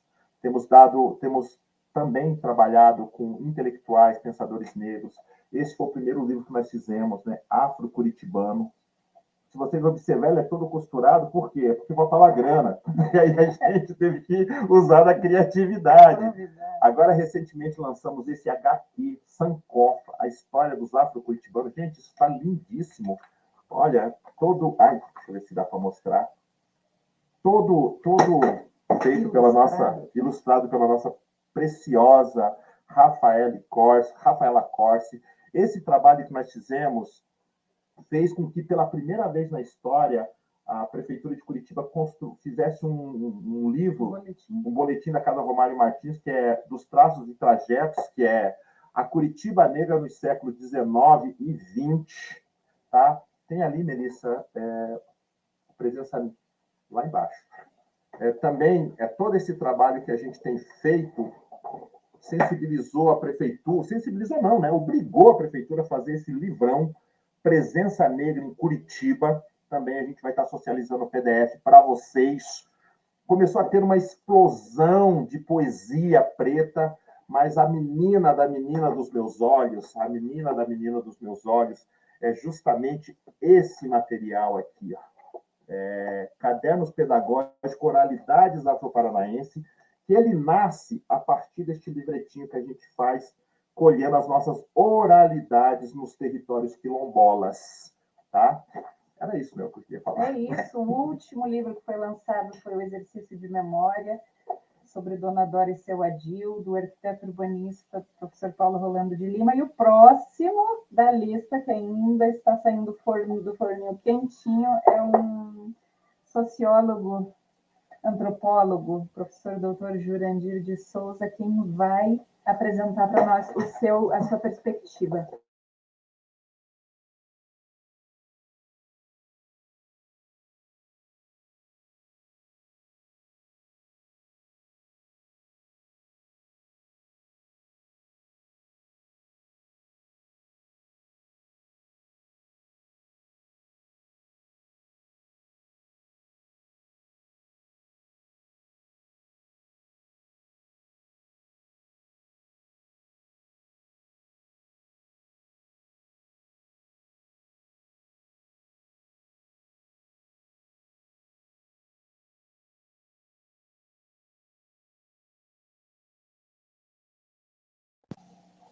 Opa, teve uma instabilidade de internet aqui, a gente está voltando, então. Ai, foi mal, gente, desculpa. Opa, onde que a gente parou? Voltou, acho que agora voltou. Opa! Então, gente, estava comentando para falar do paranismo, eu gostei muito de ter conhecido essa obra Como o Racismo Inventou o Brasil, de Gessé de Souza. Ele traz uma tese aqui que o racismo científico ele nunca deixou de existir. Quando a elite percebeu que biologicamente não era superior a ninguém, o que eles fizeram? Eles falaram, já que nós não somos superiores biologicamente, nós somos superiores culturalmente. A nossa literatura, a nossa religião, a nossa gastronomia, a nossa estética. Isso me fez total sentido, que daí eu pude começar a compreender o porquê dos concursos de Miss Brasil, né? Esse concurso que elegia a pessoa, esses concursos de eugenia. Fala Miss Brasil, mas é um concurso de eugenia, que elegia a criança branca mais perfeita, a mulher branca mais perfeita. Aí começa a fazer sentido o festival de etnias, não ter negros e não ter indígena, né? Porque também não é um festival das etnias paranaenses, é um festival de eugenia, de superioridade branca. Então, a gente precisa romper com esse consenso da invisibilidade e essa visibilidade do consenso. Parei, não. Bora se posicionar com firmeza, com tranquilidade, se colocar no mundo de forma consciente. E lá na Editora Humaitá, na loja online, os livros novos que são lançados, né? Você sempre vai poder acessar. A gente está com vendas antecipadas da segunda edição do Oralidades, chegando em breve, está no forninho ainda, está quase pronto. O pessoal está perguntando do Passeio Linha Preta. O próximo Passeio Linha Preta é no dia 15 de julho, sábado, às 9 horas da manhã. As inscrições estão lá no formulário do link da bio, do Instagram, linhapreta.curitiba. Tá? E para agendar grupos, aí puxa no WhatsApp e a gente vê as datas e combina. A gente tem aulas aos sábados, né, Candeeiro? O Candeeiro está com uma turma de jongo aberta todo sábado, bem especial. Hoje, inclusive, quem estiver em Curitiba está convidado para ir ali no Teatro Guaíra. A nossa aula começa às 14 horas e ela vai até às 17 horas, né? Um grupo super bacana, me surpreendeu, professores, mestres, doutores, indo lá para beber diretamente da fonte. Então, acho que se todo mundo aqui está conectado com a gente pelo WhatsApp, né? Se alguém, né? Está todo mundo em contato, tá, gente? É só falar com a gente e tal, para pegar todos os horários certinhos para você receber as informações. E aí a gente vai indo para o encerramento da nossa aula, Candeiro. E a gente tem um presente especial guardado na manga, né? São vários presentes que foram entregues hoje, né? Não tem como, gente, para entregar toda essa bagagem que a gente acumulou, toda essa bagagem da cultura negra, precisa ter várias aulas. A gente tomou essa iniciativa. Opa. Será que deu problema no som de novo? Não sei. Para mim aqui está normal, gente. Dá um feedback, por favor, se tem mais gente sem som.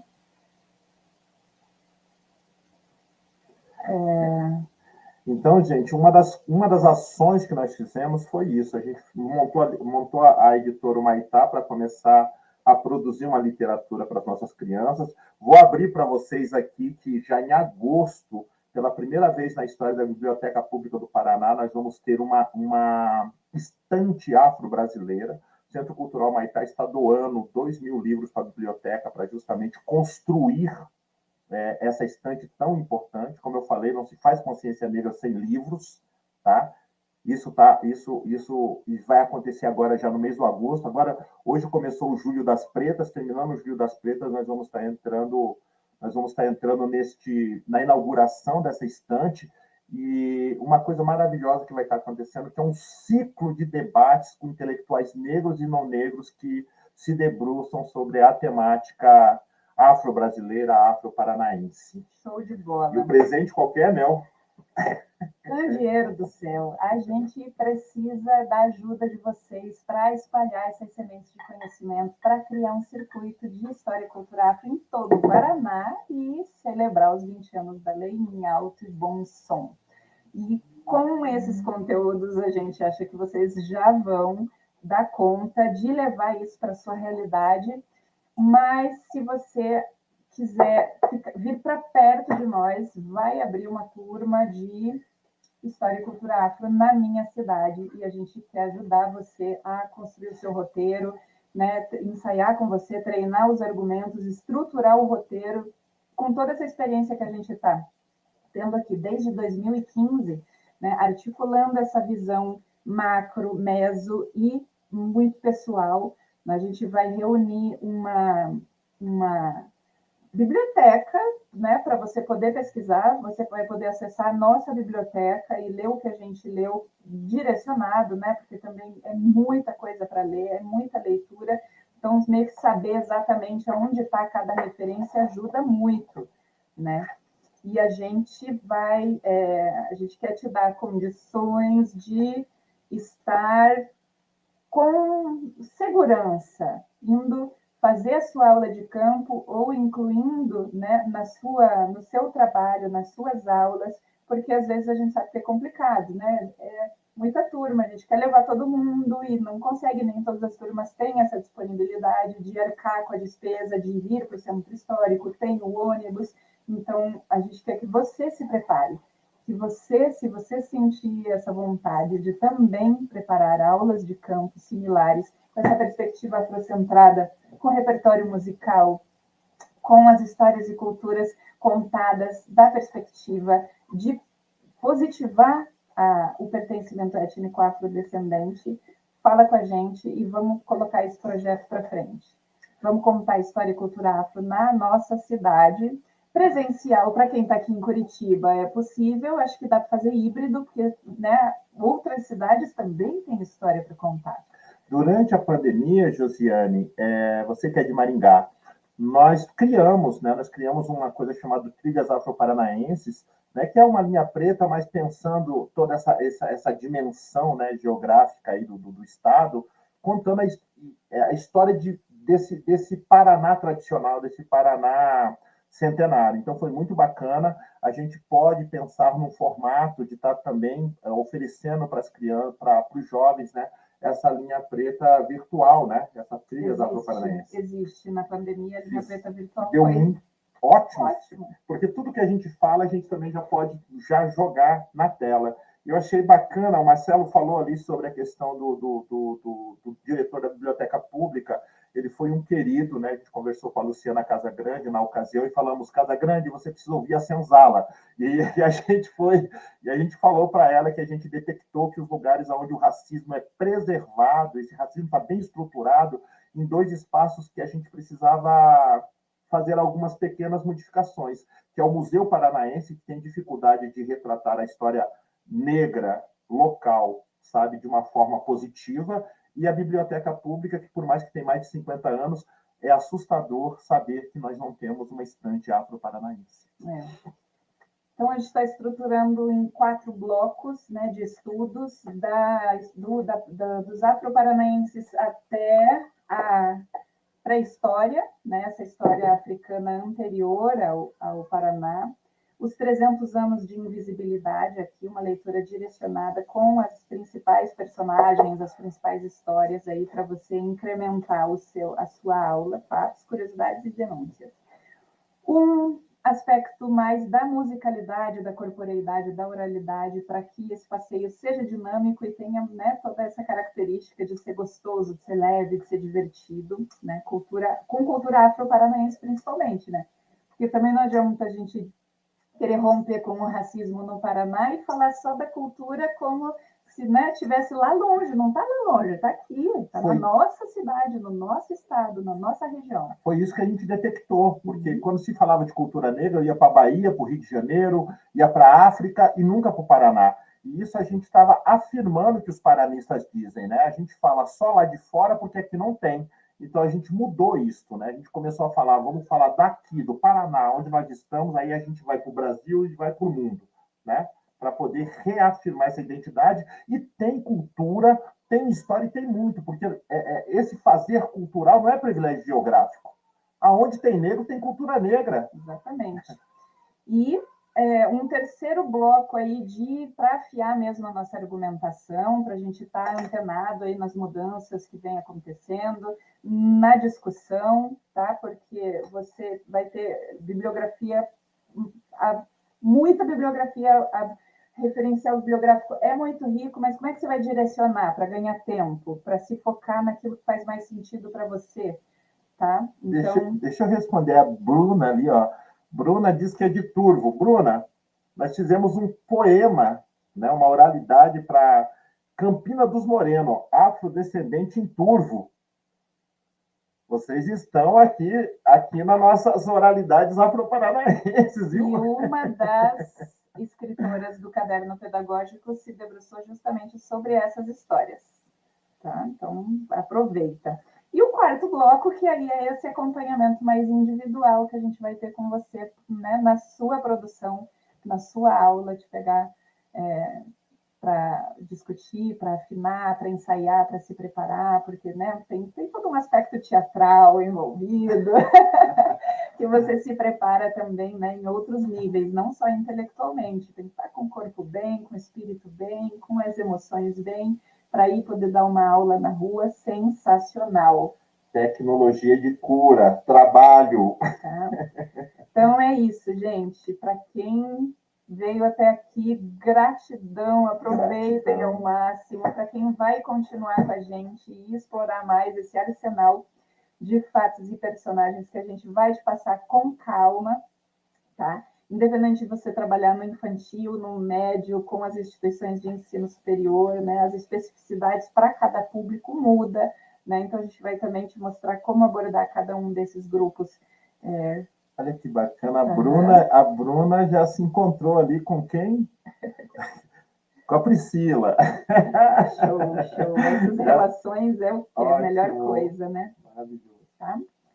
Então é isso, gente. A gente fica à disposição, tá? Para continuar essa conversa depois no particular. Vocês têm o nosso WhatsApp, se alguém precisar ainda entra em contato aí que a gente passa. Mas tem lá o Instagram da Linha Preta na bio, tem o nosso WhatsApp lá também. E vamos fazer essa revolução cultural, gente. Vamos romper de vez com essa história de invisibilidade negra do Paraná, porque isso aí tá com nada, não faz sentido. Vamos chegar em novembro com um circuito imenso de história e cultura afro para contar essas histórias que tem sim e a gente pode demonstrar, tá bom? Para fechar, então, Melissa, acho que deu pelo menos o recado. Então, para fechar, eu queria. A gente só deu uma pincelada aqui, eu espero que a gente consiga montar um grupo e se aprofundar. Né? Água parada, né? Água rasa só cria zica, né?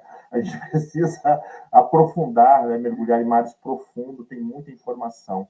Mas eu queria só provocar vocês com um samba que foi feito pelo nosso mestre Nelson Sargento, que ele diz assim, né? Samba, agoniza, mas não morre. Alguém sempre te socorre antes do suspiro derradeiro. Samba, negro forte destemido, foi duramente perseguido nas esquinas, nos botequins e nos terreiros. Samba, inocente pé no chão, a fidalguia do salão te abraçou e te envolveu. E aí vem um refrão lindo que ele diz assim: mudaram toda a sua estrutura, te impuseram outra cultura e você nem percebeu. Me ajuda, Mel. Mudaram toda a sua estrutura, te impuseram outra cultura e você nem percebeu. É isso, gente. O samba, ele agoniza, mas não morre, né? E nós precisamos, né? Precisamos convocar essa aldeia inteira, né? Para que a gente entregue essas informações com muito axé, com muita energia, né? Para as nossas crianças, para os nossos professores que têm dificuldade em trabalhar com isso, as experiências acumuladas, os conhecimentos produzidos, é muita coisa, é muita informação. Nós já estamos com as ferramentas adequadas para entrar nessa luta. Bora fazer o Paraná se apaixonar por sua história e cultura afro. Contribuições africanas e afro-paranaenses no nosso território não estão vinculadas ao processo escravagista. Elas estão vinculadas à tecnologia, conhecimento, à mão de obra especializada, a contribuições milenares africanas que foram e são fundamentais para o desenvolvimento da nossa sociedade. Né, coloca ali o contato, gente, por favor, chame a gente no WhatsApp. Nós também, né, estamos no Instagram, né, o Candeeiro Quincar, Candeeiro CTBA. Melissa, você está como no Insta? Melissa Rainer. Melissa Rainer, vamos trocar ideia, vamos montar esses grupos, e quem mora em Curitiba, vamos vir para o Jongo, vamos vivenciar, né, essa cultura no nosso corpo, né? Vamos vivenciar isso no nosso corpo. A cultura está pulsando na rua, né? E é com o povo que a gente realmente faz culto. Tem muita sabedoria na rua, sabe? Muita sabedoria na rua, e a gente precisa beber, se alimentar deste conhecimento. É isso, né? Bora. Gratidão, gente. Obrigada por terem ficado conosco até o fim. A gente está aí 1h45 e a turma toda ficou, a aula inteira. Gratidão, muito axé para nós. Bom fim de semana, beijo no coração e a gente continua se falando. Vamos com fé. Anda com fé, eu vou, que a fé não costuma falhar. E é isso, gente. O que marca a nossa cultura são 4 frases que marcam a cultura negra: seguir o preceito, salvar o respeito, guardar o segredo e manter o axé. Vamos manter o axé, vamos manter a vitalidade, vamos manter a saúde. Beijo. Axé. Tchau.